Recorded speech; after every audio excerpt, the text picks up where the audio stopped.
Do it. 1, 2, 3, 4. We want the funk. Get out that. I love that horn. Go ahead. We want the funk.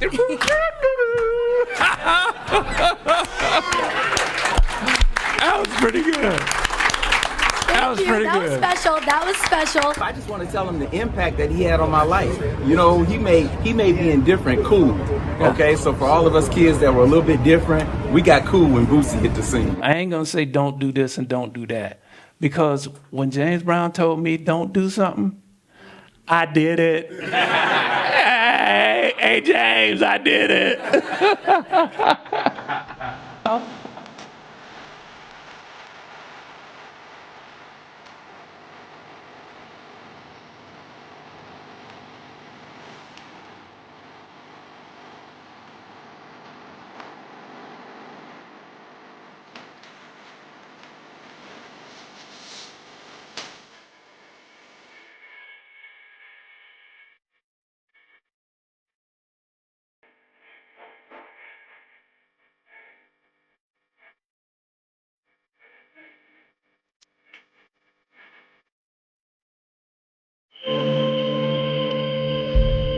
Bootsy, man, you are the man. Seriously, the man. I don't think many will get this opportunity to meet a legend like this, right? So we are so grateful that he is here. I want to bring out a great friend of the store. I think she's fantastic. Incredible Instagram page, incredible Facebook page, and a fantastic podcast. She has interviewed Dr. Dre, Smokey Robinson. The list goes on and on. Ladies and gentlemen, give a big round of applause for Miss Lindsey Renee.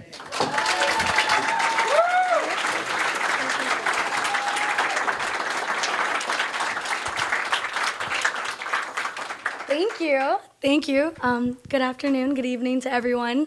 I want to thank you for coming out and celebrating old school music. I mean, it's obviously grown into legacy and much more, but thank you for loving the music that came out over 50 years ago and just continue to support his work. So let's bring out Mr. Bootsy Collins.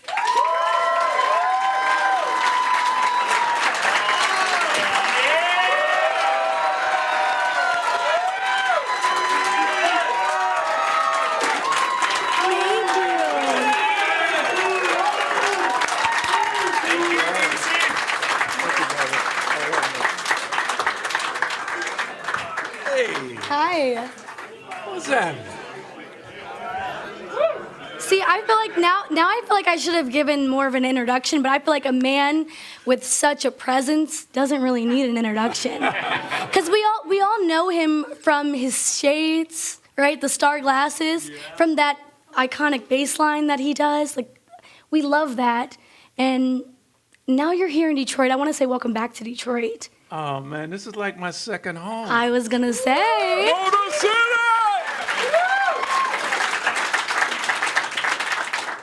I'm just glad to still be around and still to have friends to come out and funk with you, you know? Yes. That's a beautiful thing, man. Wow. I mean, and I have no idea what she's getting ready to ask me. So listen, I always tell people I'm not a shock jock, but I might ask you some questions about some oldies that you forgot about. I think. And I'm gonna test you on your knowledge. Yeah, well, that's gonna be very sad. But of course, we are gonna talk about the brand new album of the year, #1 Funkadelic, and I'm super excited about this. Yeah, me too. But I want to start with, we are talking about, being in Detroit, and you said this is like a second home for you. Yeah. Obviously, this is where, Funkadelic kind of started. And then it grew into Parliament. Yeah. This is where George Clinton was based out of. Yeah. And right in the beginning of your career, when you left James Brown, you got on a plane and you came here. Yeah. Since Actually, it wasn't a plane. We were still. Train ride. We were still. We had left James Brown, so that was like the money we were making. Yes. But it went real fast. I mean, real fast. Okay. So we were like, kind of almost hitchhiking Ooh, from Cincinnati to Detroit. Well, not a long hitchhike though. Not a long far. hitchhike, but the idea alone was deep. Okay. Just all of us, guys, like 8, 10 guys, and then we had, the ones that wanted to follow us. We had to have everybody in the car, So it was a heck of a ride. I'm sure. What was it? No. I get that, and obviously, what was it like to be on tour with James Brown, and then you leave there, and you, like you said, you hitchhike, and you did all the things in between, and then you end up here. What was it like to join Funkadelic? That was, turned into Parliament. What was it like to do that and be in Detroit? It was so much fun. Okay. I mean, fun, I think, was the thing that led me anyway. Mm. I mean, I guess I was always on a journey to have big fun. I mean, today is led by, like money. Mm. But then for me, it was all about fun. Show me some fun, and I'm there. So, with James Brown, we kind of learned ABC, like, in the military, you gotta clean your shoes. Yeah, clean your shoes, comb your hair. Make sure you're sitting up straight, which I'm not, if you notice. But we learned that from him because everything was like structured, and so when I got with George Clinton, Parliament Funkadelic, it was the whole opposite. Nothing structured. And, my lifestyle that I wanted blossomed when I got with Parliament Funkadelic, because I got a chance to do whatever I want, whatever the funk I wanted to do. And it was just a beautiful thing. Everybody, the musicians, the art, different artists, everybody just had a good time off of everybody, and so we took that to the stage, and when you take that to the stage, the people give it back, just like sitting here right now. I mean, it's like the vibe, you don't have to explain the vibe. The vibe is the vibe, Absolutely. And so that's what we were getting every night we did the show, and that built. It builds a certain kind of confidence in you and the people, not just you. It builds a thing between you, and it's a connection.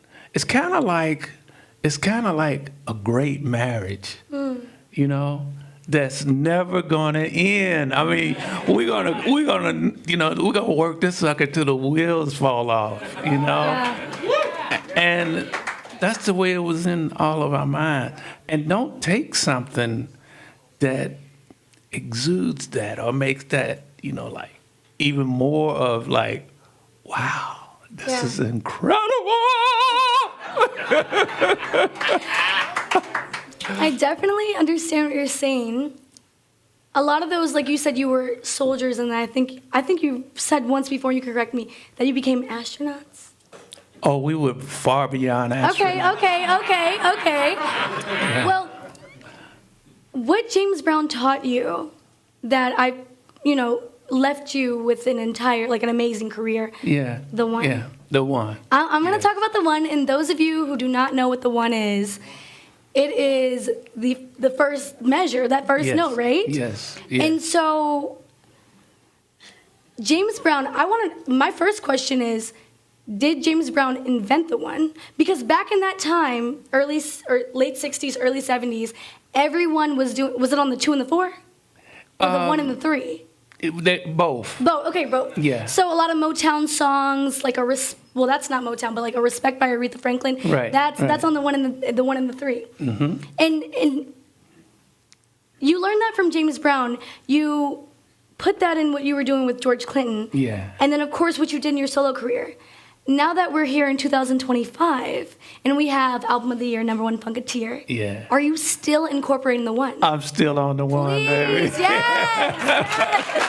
Not only am I still on The One, Detroit is still on The One. Okay. Oh yeah, go Lions. Them others, boy. Them some bad boys. They some bad boys. And would you say that James Brown invented the one though?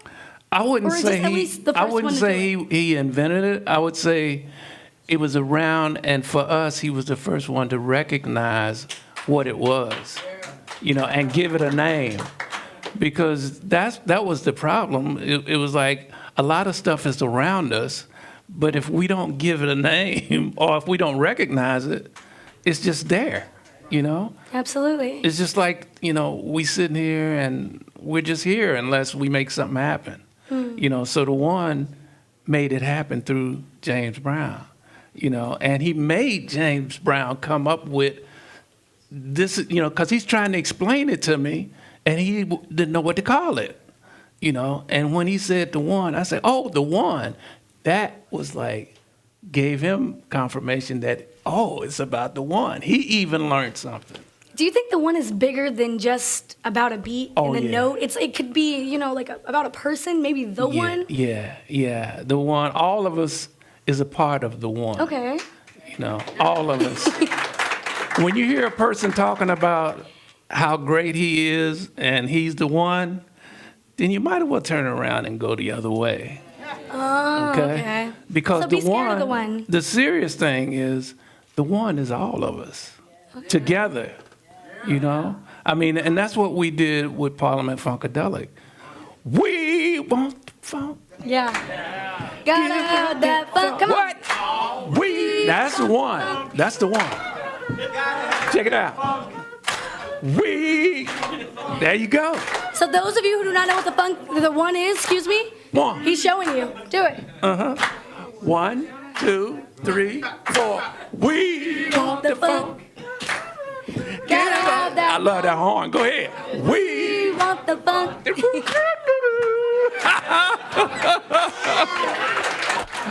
That was pretty good. That was pretty good. That was special.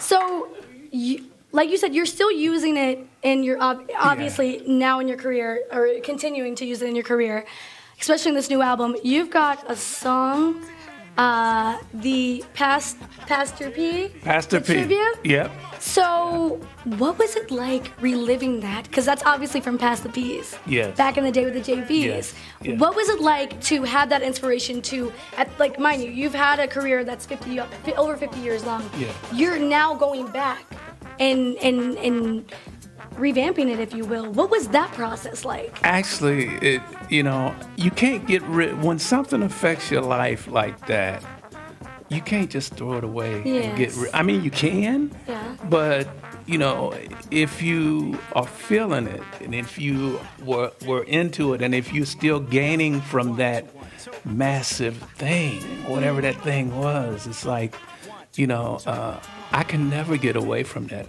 Only thing I can do is always acknowledge it, and it's kind of like the one.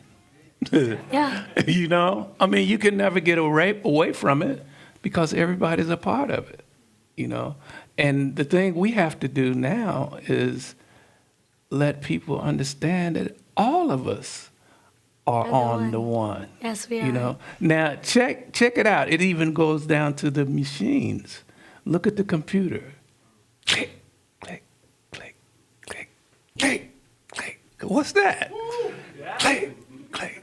Ain't that the one? Yes. The machines are doing it. I mean, they've been doing it. So if don't nobody give anything a name, then nobody recognizes that it's been That's around. absolutely true. Even just, the funk. No, how could you separate that from blues or soul or R&B? It's all. Somebody had to call it the funk. It's all to make in there. the funk. It's all in there.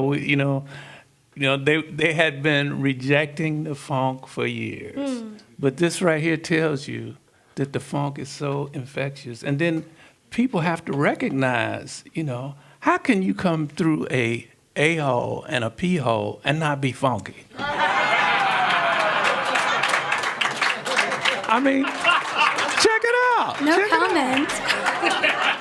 I mean, thank God there's no kids in here. Hey. My mom says I'm still wet behind the ears. Okay, okay. Oh God. Right. Oh my man, what's up? What's up? We got a lot of familiar faces in the crowd. I just want to say thank you to everybody. I know we are getting into this and we are moving along, but I just want to say thank you to everyone who came out. And you know, it's a Thursday. We working and everything. It's a midday week, so you know, thank you for coming on out. Thank you. You know what, Lindsey? I must say, you have definitely did your homework.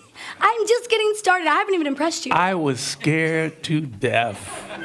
I mean, you know, until I sit down and realize that you were on. You were on I'm the one. I'm on the one. Yeah.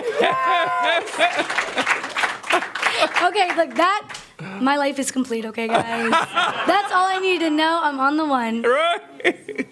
So, with this new album, and obviously you doing what you've done in the past, how do you balance keeping that same one, that funk that you've known, but also merging and bridging into what's today? How do you balance that? What I do is get out of the way. Okay. Yeah. Okay. Yeah. And you know, that's so the one can show what he does. It's not really me. It's the one. It's the one. You know, that comes through me. And once we all realize that everybody got the one, and whatever that one is in you, you bring it forth. You know. And it ain't about bragging about what I do and this, that, and the other. I'm the one, this, that, and the other. It's all about that one coming up out of you so you can give it to somebody else. You know, and it keeps going on and on and on and until somebody recognizes it and say, oh, that's that one that so-and-so was talking about. You know? Yes. You know, but it's in everybody. It's in all of us, you know? So it's a beautiful thing. It is. And speaking about, you know, you had a lot of, I would say, vets, like heavy hitters on this album, but you also had a lot of new voices. Oh, man. A lot of new voices. Did you learn anything from the vets, but also, like, did you, really honestly, did you learn anything from those new voices? Because obviously it's 2025 and you're having them on your album and you're seeing what they're doing. Did you learn anything? I always learn something from anybody. I mean, it don't matter if it's a wino, you know. I mean, it don't matter if it's a CEO. I learn from everybody. Okay. You know, but you have to open yourself to be able to let stuff in, you know, and it's scary out here, you know, that's what they say, you know, but at the same time, I have to be open to everything because when I receive, then I can transmit, you know, and it keeps going. You know, when I get around the young musicians and artists, they feel me, you know. I feel them with that excitement, whatever it is, you know, and we trade off without trading. You know, it's like you can have this, you can have this. If you give me that, it ain't none of that. You know, we just give and transmit.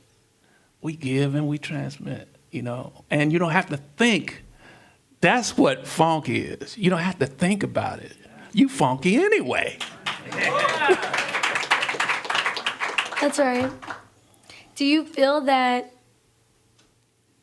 it's easier to learn something today than it was back then? Or it's the same cycle? Well, you know, you can't even compare today with, you know, that era. Because that era, we grew up around so many great musicians and people, you know, well, you can't even, you know, that's not a comparison, you know.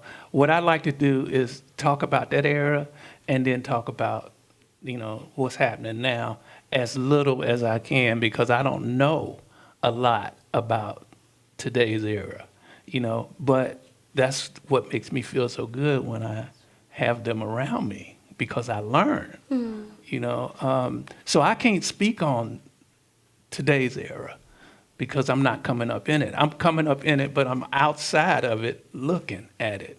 And I get the opportunity to learn because I step out of the way. Yeah. Most people don't step out of the way. you know, and then they get funked all up.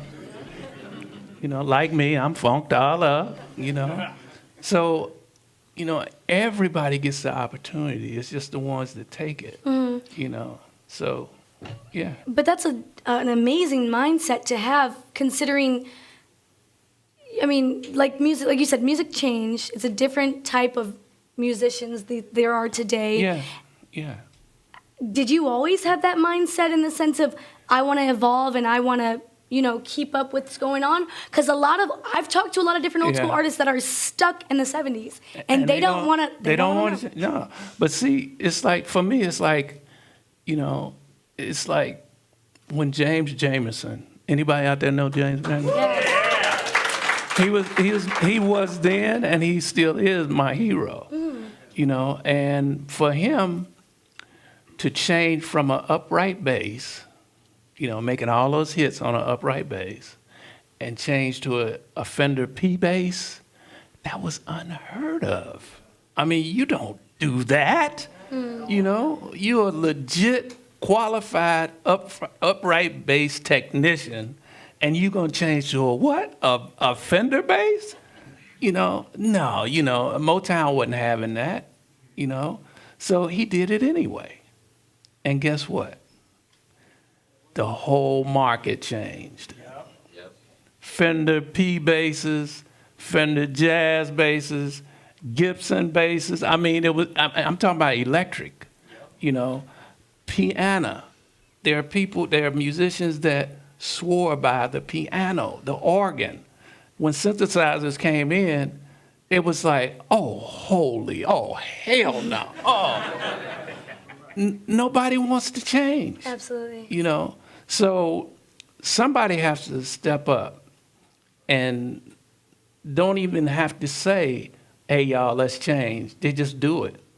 Once it's done, Motown, Jamerson did it at Motown.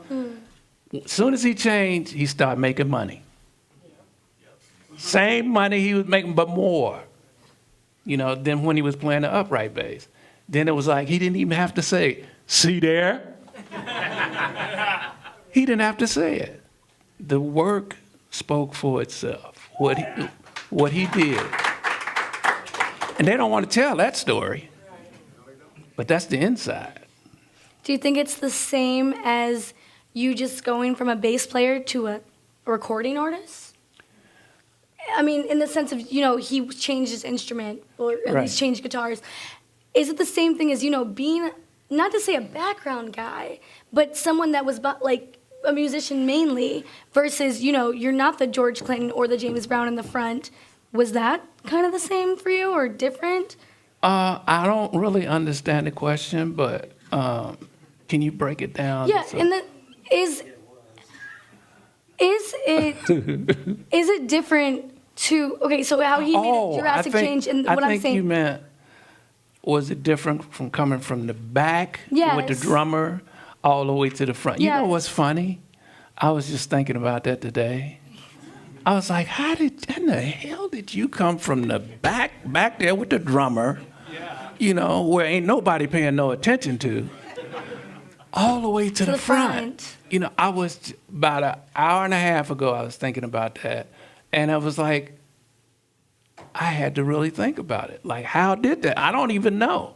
All I know is I put the work in, I practiced, I watched. You know, I always listen and learn. That was my whole thing. Being a musician in King Records, you know, that's where I really got my start or my taste at being a musician that people would love. Yeah. You know, not just, look at me, not that, but being able to accommodate other artists, other musicians, make their stuff sound good, you know, because I'm in the background, you know, ain't nobody looking at me, you know, but I'm going to make you listen to me, but without telling you, because I'm going to play so much shit on here and you're going to be like, damn, you know. And that was my mindset, you know. I wasn't trying to get to the front of the stage. I was just trying to show you that I can do something on this thing here, you know. And it just came out that You got to start singing some songs. Yeah, yeah. I mean, and then James Brown heard about this bad rhythm section, and he was like, yeah, So it was like, he wasn't having it. It was cool that they good and everything, but I'm James Brown. They need to come see me, So that's his attitude, and which was cool, because, when we show up, you gonna know up. And that's sure enough what happened, And so we were these street kids, and James Brown was like 20 years older, and, we were laughing at him, This was the hippie days coming up, and I was a part of that. And it felt so good, to come from that vibe or that surrounding, that we had, bikers and all of that. I wanted to be involved in all of that, and I finally wind up and did.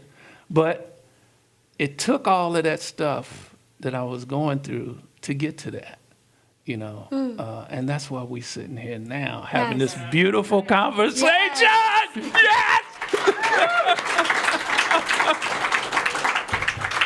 Oh, shoot. I'm sorry. I got it. So did you have a bigger vision for this album, or did it just come about? Did you have features aligned and you were like, this needs to be in an album? How did number one Funketeer come? It came I think after the first song I recorded, which was, I believe it was Influencers. Okay. And, me and my friend Dave Stewart, out of the Eurythmics, we go back a ways and writing stuff together. And I think that's what inspired me, like what I wanted this album to say and be, and how I wanted people to feel. I wanted people to have fun, because we were going through some crazy, downer stuff, and anybody that back in the day that took different drugs and stuff knows the difference between downers and uppers, So, I knew that feeling of downer, but I also knew the feeling of how up you can be and how good, how great you can be. Oh man, this feels so good. Oh yeah. Well, don't get too excited.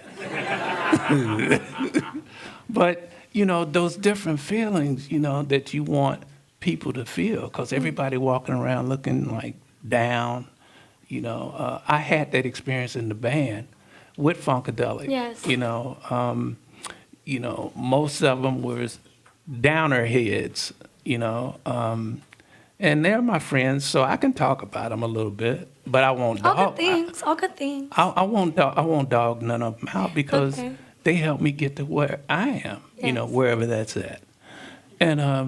And so the upper thing, I love that, So when I started doing, I didn't have to start, I was already up. Yes. But when I started doing that even more, it's like I wanted to be in the studio all the time. All the time. So I would party, not all night until in the morning. I would break it off to like about 3 at my latest, and then wake up at 6 and be ready to go to the studio, because George gave us free access to the studio if whoever the first one is to the studio gets to have the day. Oh wow, that's a good trade-off, I'd say. That was my like, what do you call that? Inspiration to wake up and to forget about the party at 3 o'clock when it's just really starting, and then people are looking at me like, where are you going? You know what you sound like? Bobby Womack has a song called Daylight. Are you familiar with it? I know Bobby Womack. Okay, but are you familiar with the song Daylight? He talks about how he's just getting up when people are going, or he's just going to sleep when people are getting in. That's your life. Or was your life. Yeah. It's funny you mention him, because before he passed, we did a couple of new songs that nobody's heard. Can we hear them? Or can I? It's coming. Okay. All right. All right. All right. Okay. Well, the title alone, album of the year, #1 Funketeer. I have two questions. Yeah. Number one, what is a Funketeer? Okay. Okay. Okay. Now look, somebody can explain it. Please. Because, When you know the funk, you live the funk, and you expose the funk to the rest of the world. there you go. Okay. Okay. My follow-up question is, why that title? Is it more of just a statement, like #1 album of the year? Okay, let me explain Okay, it to you. Okay. You remember the album I just signed for you back in the back? Yes, with yes. Player of the Year? Yes. I called myself Player of the Year. Okay. You know why? Because wasn't nobody paying attention. You know, every other album won something, this, that, and the other, but the funk was too funky. Too funky, you know. And so we have to, evolve Yes. into a certain time to be accepted. And I know the time ain't now. That's why I said, this is going to be the album of the year. Yes. Okay. And when you call it into existence, and you see, you know, it's the people that decide. It's the people that decide, you know. I mean, the real people, not the ones that's supposed to be judging, you know. They don't count. Yeah. We're not talking about them. That's right. So that's why I called it Album of the Year. And I said #1 Funketeer because that's what they are. Okay. If someone was at a record store, someone maybe a young Funketeer, if you will, a brand new Funketeer just getting hip to funk, they went to a record store and they picked out this album right here. What is another album that would make them a funk fan? I want to say it could be one of your earlier albums, but it could be just a favorite album of yours by James Brown, by Parliament, whoever. Wow, that's a good question. I never thought about that. What would be another song to make someone turn on to the funk? Well, I must say, and I'm not saying this because I was on it, but it was funky. Okay. Flashlight. Okay, yes, okay. Okay. So you heard that, all you Gen Zers out there, or even people that have never gotten to the funk, Flashlight, and of course, album of the year, #1 Funketeer, that is your introduction to funk. Well, you know, to add on to that, we recorded down the United Sounds, right? Yeah. And all of those hits that we were doing at that time were recorded at United Sound. And so Bobby Tick, no, not Bobby Tick, what's the name of the song? Give me a second, y'all. I'm funked up a little bit. I'm making love to you, Johnny Taylor. Oh my God! I knew you knew it. Okay, so who's making love? Who's making love? well, it was after that. It was what was take care of it? your homework. What? Disco Lady. Oh, okay. Disco Lady. Well, you said right after. I'm thinking follow-up hits. Well, see how on it you are, and I'm That's just. the song. That's the one. That's the one. But Disco Lady, Yes. Don Davis, who was the producer of Johnny Taylor, Yes. wanted this new funky sound, right? And he was like, but him and George Clinton always butted heads because they both are producers, and then we are George's group, right? Funkadelic, Absolutely. and Don Davis wants to borrow us for Johnny Taylor's record. So y'all were gonna be on Disco Lady? was gonna be.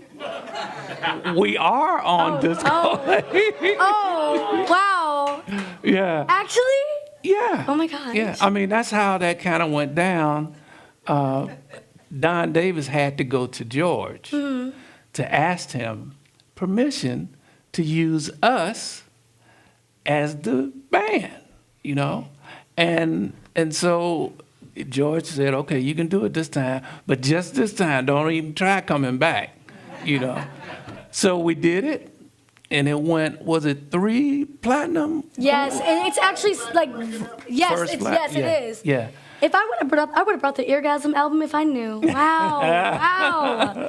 Yeah, but that, just like that, and then when they got on the show, the funny thing about musicians, they watch. I mean, they watch just to see, you know, what's happening, you know. Yes. So they did Soul Train, and Don Cornelius asked them about the band and this, that, and the other. They didn't even mention our name. But that's the stuff that you have to go through in the music business. That, you know. Yeah, yeah. There you go. But yeah, you know. So we didn't barf about that, and then they got the platinum awards, right? Guess what?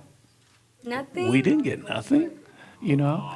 So when he comes and asks George again, because we made the platinum, can they use us again?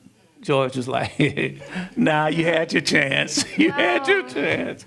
So that's what happened. Now, was it only on that song off that album? That was only that one song, Disco Lady? That's the only one Okay. George would allow Well, us I to get do. it. I Yeah. get it.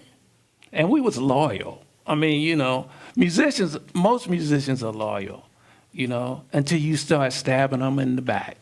I remember I saw an interview of you. You said that when you first started working with James Brown, you were worried about did you have to pay him to be with him? That's what I thought. Yeah. Because I get that loyalty that you're saying though. Like that's how much you guys cared back then. that's how, well, it was about the music. Yeah. You know, it was about the music. It wasn't about going over here getting paid for it. I mean, that wasn't the first thing on our minds. If it wasn't music, it was girls. I mean, where's the chicks? I mean, you know, if you're going to have me in the studio, have some chicks. You know, so, you know, it wasn't about money like it's about money now. Not saying that there's something wrong with that. I'm saying the era we grew up in, it was about the music. I definitely understand that, especially because a lot of artists were just like learning to read and write. They were Yeah. coming out of the cotton fields and they were truthfully just becoming their own. Yeah. And so they were just happy to have an opportunity to play. That's right. That's And I right. think that is a beautiful and thing. let it out. I mean, Yes. it's so much, you know, people go through. Talent. You know, and music was a way of us to get it out, Mm-hmm. you know. And it was such a beautiful thing, man. I mean, so. You miss those days? You know what? Actually, I don't. Oh. You don't miss I mean, the 70s? once you make it out of that shit, I mean, it was great, but it's like so much of it. You know, you have, I mean, just like the good stuff, it's double it or triple it of the bad stuff, you know, like, you know, I wouldn't want to go through that again. I mean, I'm glad I made it out to the other side and I'm still here with y'all, you know. I mean, but I would say that if anybody asked me which era would I rather be from, definitely that era. Yeah. Yeah. I mean, I would go through all this shit again if I had to make that kind of choice, you know, because it was just so great. It was so, I mean, everywhere around you was greatness. And, you know, it's like, how do you pay for that? Greatness all around you. You know, it ain't enough money to pay for that, you know? And we were in it. Yeah. All around it, surrounded. You know, when I came from Cincinnati King Records, we was playing country, we was playing blues, we was playing gospel, we was playing jazz. It didn't matter, you know? We got the opportunity to play. Did we get paid? But we got paid something else that's deeper than pay. We got the intelligence, we got the groove, we got the vibe. The knowledge. We got the recognition. You know, even though most mugs didn't know us in the first place, we still got that on the backside. You know, it's like now everybody, how did you get through that? Well, I'll tell you how I got through it. And I'm still trying to do it, you know? But, you know, it's just a good thing to be able to get on the other side of it. Just to say, getting on the other side of the drug thing was very deep.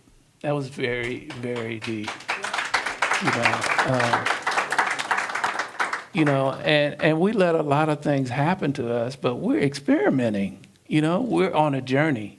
You know, the young ones now, I'm saying to them, I ain't gonna say no to you. You know, I ain't gonna say don't do this and don't do that. Because when James Brown told me don't do something, I did it. Hey, James, I did it. You know, but thank God, some kind of way the universe takes care of fools. And I was a big fool. No, seriously. You know, and he took care of us. You know, the whole band, man, I could tell you stories where we supposed to not be here right now. Yeah. You know, but we're here. Well, not all of us, but some of us are here. And I'm here. And you're able to tell us. And I'm repping everybody. Yeah. I'm repping everybody. Yeah. Absolutely. Now, on this album, do you have a favorite song? Pure perfection. Pure Perfection. Okay. Yeah. You know, that's really my bag, is that, you know, everybody thought I was a bump. You know, I like the bump, which I do. I mean, you know, but I like A ballad. the bedroom Bootsy vibe. So The Bootsy's Munchies. actually not that funky. The munchies for your love. What's a telephone bill? I'd rather be with you. Those are the ones that people didn't have a clue that would come from me. You know, as is. that mug Maurice, he know everything. What's happening? So Oh, man. is there, this is definitely outside, but is there a song, like you said, you like the ballads, you like the bedroom grooves. Yeah. Is there a song that wasn't? Well, Bruno liked the bedroom Bootsy, too. Actually, I'm just going to throw this in here. Bruno is the one that said, give me that bedroom Bootsy sound. You know, because I didn't know that anybody was calling it that. And Bruno said, that's what I want. You know, because I was asking, well, what do you want me to say? He's like, whatever you say, just give me that bedroom Bootsy sound. So that's where I got it from. You know, I've been doing it, but I didn't call it a name. And you weren't inspired by any other artists back then? Oh, yes. Okay, well, who? Oh, Jimi Hendrix.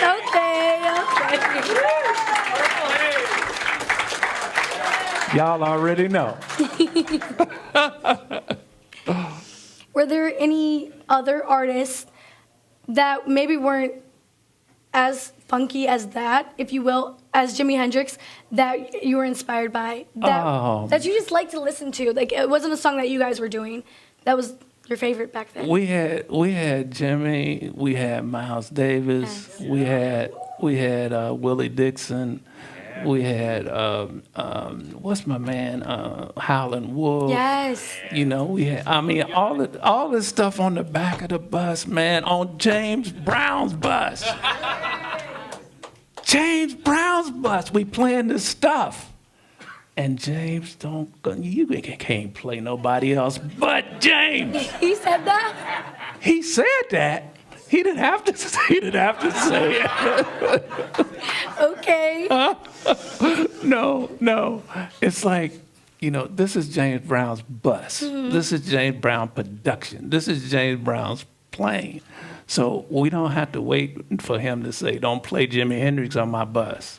We already knew. You just knew? Oh, yes. I mean, come on. I mean, you got to know. You got to know. Okay, so whose rehearsals went longer? George Clinton, Parliament, Funkadelics, or James Brown's? Whose rehearsals were longer? Longer. Okay. Yeah, like you were That's in the a good studio. question. Yeah. Well, you know what? Now, if you had said, how many rehearsals, I would say James Brown. Okay. But since you said how long, Yeah, one take or one session at least. well, we kind of didn't go home until we got it finished. Okay. You know, and so, you know, between rehearsals and the bathroom stops, and not regular bathroom stops, it had Parliament Funkadelic Okay. by far. Okay. Yeah, and we liked it. It wasn't like, you know, oh man, dang, we want to go home. You know, it's like, don't nobody feel like practicing. Everybody felt like practicing.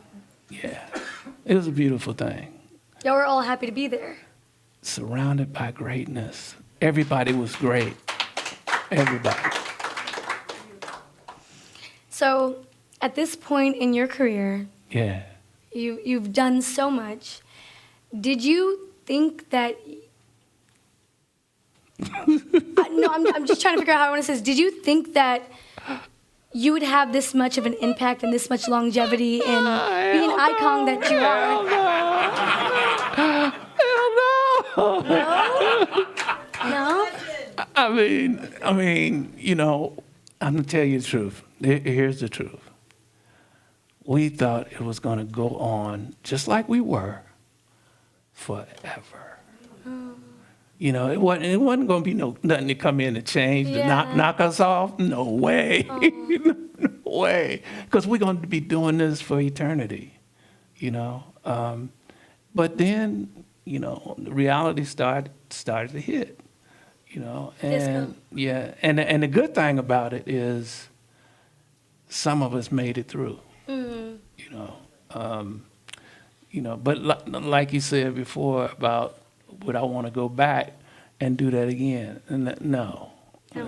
I'm just glad we made it through, because that was deep. You know, I mean, what I'm talking about is the music thing, but everybody's life, they have to go through stuff to figure out what to do. You know, and a lot of times life don't give you that opportunity.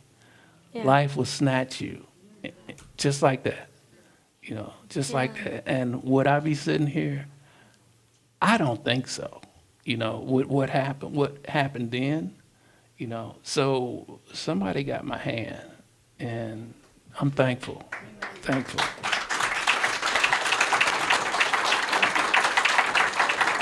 I hope I answered the question. No, you did. You did. But what I want to know is, how did the stars come about? Like, how did you become known for the stars? You know what? When I used to go to school, it wasn't interesting to me, right? Yes. To be honest. Yeah. And I would sit and draw stick men on my paper with star glasses on. I didn't know nothing about no star. Actually, like, Yeah. that was your little drawing. I in got the corner? books. I got the books to show it. Yeah. That's what I used to do. That and comic books. You know, Superman, Batman, you know, Fantastic Four. I think we need a Bootsy Collins. Spider-Man. Oh, well, I mean, you know, that's when the funk era comes in. Okay. Yeah, I've been waiting on that too. So you just remember drawing those star glasses on stick figure men and. That's what I wanted to, if I said to myself, if I become, I didn't even say a star. If I become this person that plays with my brother, because my brother was the one. You talking about who's the one? It wasn't me. It was my brother. Yeah. my brother Catfish. Yeah. So Catfish was the one that I wanted to play with, you know, because he was such an inspiration. He was like 8 years older than I was. Yeah. So when I was 9 years old, he's a teenager hanging out with chicks. And that's what I wanted to do. Of course. You know, he played guitar, made his own guitar. He had a cornflake box and a ruler. And he stuck it in there and said, "This is my guitar." And I was like, "Yeah, that's really cool. Can I use it to practice?" You know, and he thought I was joking, but I was serious, because when he really got a guitar, that's what I did. I snuck and got his guitar and started practicing while he's on his paper route. You know, and of course, I chose doing a paper route as well. So I was following his, but while I was doing it, I didn't know that I was connecting it like that, and then I got a chance to play with him. And once that happened, one night, just one night, we were together from the next day on. We were in the band together, So how do you get those stories like that? I mean, that is just, it's meant to be. Somebody wrote meant to that. be. It wasn't me, I tell Yeah. you that, Well, that is beautiful. And I know I'm excited, but just how great is it to hear these stories? I'm talking to the audience right now. Right here, we're in the Metro Detroit area. This is just amazing Thank to be you. here. Thank you. So we're going to get you out of here. We're going to sign some records, take some photos. Can I say one thing? Yes. You are, wow. Just give it up, y'all, for Lindsey. Man, Thank you. you have wore me out. In a good way. I appreciate that. I just want to say that I feel that we had something super great back in the day that a lot of people, they're sampling and they're making it new for our generation. And I feel it's my job, even though they are making it, new. Yeah. And for this generation, I want to highlight those great artists and those great songs that maybe didn't get that highlight back in the day. I want to keep it alive, and I just thank you that we have artists like you that are still left that can help me tell the story. Wow, So thank you're you so incredible. much. You're incredible. No, seriously. Thank you. Of course. Wow. That's awesome. And speaking of sampling, and speaking of AI, the way we felt about sampling, well, the way most of us musicians felt was like, oh God, here we go again. They're gonna take our stuff, we ain't gonna be able to do this, and and Prince come out with the Lynn drum. The drummers were all upset. It's like, oh, they done took our gig, But the whole thing was, grab that drum and learn how to play it. Yeah. Yeah. That's what I did, and people, a lot of people were through with me, but that's all the stuff you have to go through, to prove yourself. If you really believe in something, and if you believe that, what you got, it's going to be available all the time, And so I believed that. And it's like, a drum machine can't make me no worse than I am now. I mean, I'm already doing the deepest thing you can do, And so Prince went and bought the Lynn drum, and that became his whole thing. And everybody wanted to follow him. And that's what I'm saying with the sampling. AI is coming with this big threat. Yeah. And we, the people, are very upset about him taking all of our jobs. That's the kind of upset we felt when sampling came in. It's the same thing. Yeah, you're making us understand for sure. And it's like, we didn't know what was going to happen with sampling. We wasn't getting paid. We knew that, But somehow it got turned around. And we started getting paid. It took a minute, It took a minute, but, and I think the same thing is going to happen, or the same kind of thing, because it's been happening. This is just a deeper looking threat. It's like one thing when you got a little kitty cat coming at you like, and you got a big old bear, full grown. Yeah. It's two different things, but they both are coming to get you, They're coming to get you, They're going to take your job. They're going to take your kid. They're going to take this. They're going to take that. But it's all right. You embrace that. Absolutely.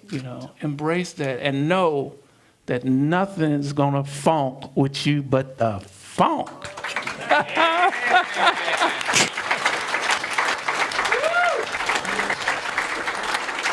My last thing, I just want to talk about your foundation, your nonprofit, Oh, right? yeah, that's my girl. Yes. Well, yeah, Patty. I don't know if you want to come on up. Come on, hurry up. Please. Come on, Peppermint Patty. Come on, babe. Do you think she want to sit here? Should I get up? Oh, no. I'm the one that need to be thrown out. Come on, babe. Give her a hand, y'all.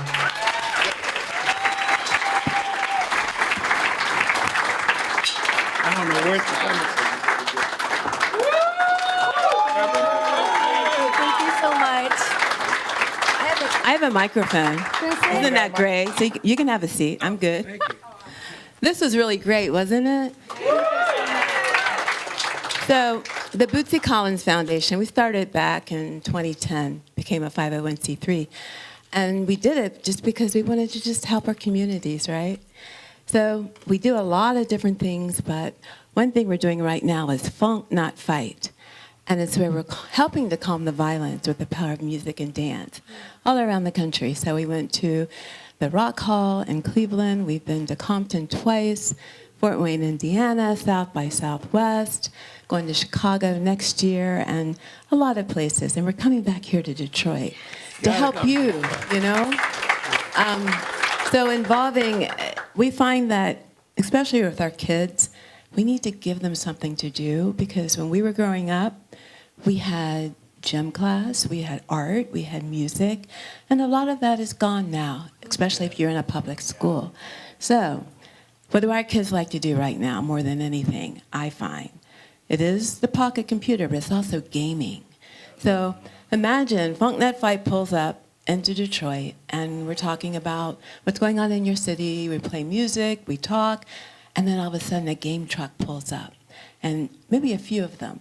And the children are able to come on that game truck, play games for a few hours, and that way, Detroit, you're letting them know you're right where they are with those games. You care about them, you love them, you want them to have something to do.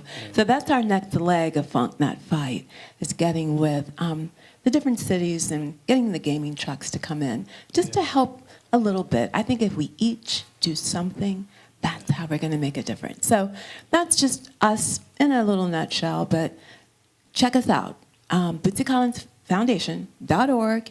We're online, and we're also coming to your city next year. Yeah. Thank you.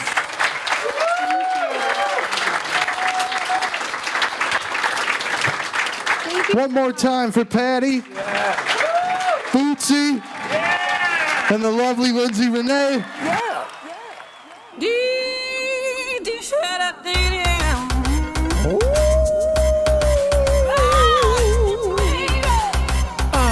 That's my mating call. Shout out to my Funkadelic. You know that I'm your Funkadelic. I'm in heat.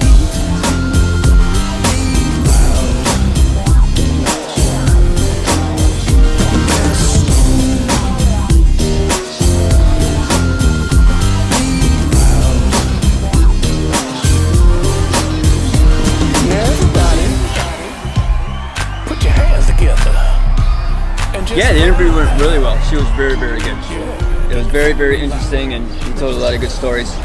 Tell the viewers how the event was. It was incredible. The thing I liked the most about how organized it was. They run it really well. Nick's awesome. I mean, it's one of the best stores in Detroit, if not the best. Everything was orderly. Our seats were great. The interview was fantastic. We had a chance to spend time with Bootsy, talk to him, take pictures with him, and we didn't feel rushed. You guys made us feel at home, like we were sitting in a living room somewhere with our favorite funk hero, Bootsy Collins. Rock City rocks. And tonight was special. I don't know. I think it might have had something to do with Lindsey. The whole event, even the way we ended up now, it's just so inspiring. You make me want to talk quiet. I'm usually a loud person.